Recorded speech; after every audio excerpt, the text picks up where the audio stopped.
किसान मित्रों, किसान बहनों, कोविड-19 का प्रकोप हमारे देश में अभी भी जारी है, लेकिन ज़रूरत है हम लोगों को अपने शरीर में इम्यून पावर को बढ़ाकर रखने की। भारत सरकार ने भी पूरे सितंबर महीने को पोषण माह के रूप में मनाया है, लेकिन वो महीना बीत जाने से ऐसा नहीं है कि हमारे शरीर में पोषण की आवश्यकता नहीं है। हमें पूरे वर्ष भर पोषण के ऊपर ध्यान देना चाहिए, चाहे वो कोई भी मौसम हो। हर मौसम में हमें तंदुरुस्ती का ख्याल तो रखना ही पड़ेगा। किसानों को भी विशेष तौर पर, क्योंकि उनको खेतों में बहुत मेहनत करनी पड़ती है। तो इसलिए मैं चाहती हूँ कि आप सब लोग खेती तो करें, साथ ही साथ गृह वाटिका की ओर भी बहुत ज़्यादा ध्यान दें।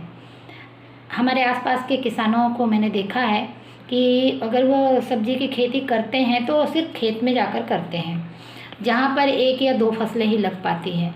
लेकिन जो गृह वाटिका होती है वो घर के बिल्कुल पास में हो और उसमें बहुत प्रकार की सब्जियां लगनी चाहिए। जैसे अगर उसमें हम कहें तो पत्तीदार लीफी वेजिटेबल, जिसको हम कहते हैं पत्तीदार भाजी वाली, जैसे पालक है, चौलाई है, गोभी है, मेथी है, धनिया है, इन सब चीज़ों का भी समावेश कीजिए। और जो उसमें करी पत्ती है तो करी पत्ती का उपयोग तो हम करते हैं, जिसको मीठा लीमड़ा भी बोलते गुजराती में। तो इसका भी एक पौधा आपको गृह वाटिका में लगाना चाहिए।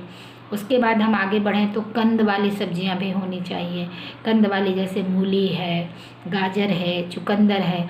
अभी जो ये मौसम है ये इसको लगाने का सबसे अच्छा तरीका है, क्योंकि बरसात अब ख़त्म हो रही है और अब देखिए कि धीरे धीरे ठंड की ओर हम बढ़ेंगे, तो ये सब सब्जियां बहुत अच्छी उत्पादन होती है। मूली, गाजर, चुकंदर पोषण का बहुत बड़ा स्रोत है।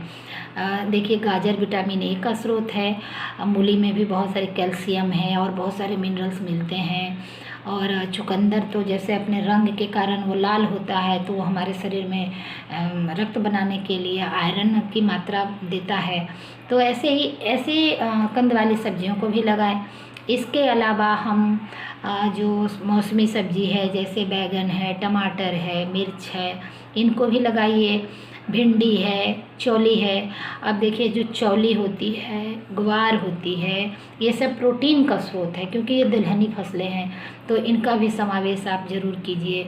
और उसके अलावा थोड़ी सी औषधीय पौधों को भी लगाना है। औषधीय पौधों में जैसे हम पुदीना है, एलोवेरा है, ये सारी चीज़ें भी अपनी गृह वाटिका में लगाइए।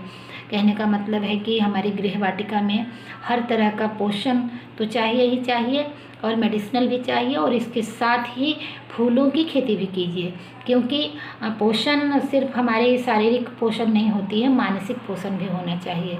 और जब हम फूलों को देखते हैं तो हमारा मन खुश होता है। तो इसलिए अभी ये मौसम जो आने वाला है इसमें बहुत सुंदर सुंदर फूल खिलेंगे। गेंदा है, जिनिया है, गुलदावदी है, तो ये सारे फूलों के पौधे अभी या तो आप अभी नर्सरी बना करके स्वयं तैयार कर सकते हैं, और अगर नहीं तो आप नज़दीक के किसी नर्सरी से खरीद सकते हैं।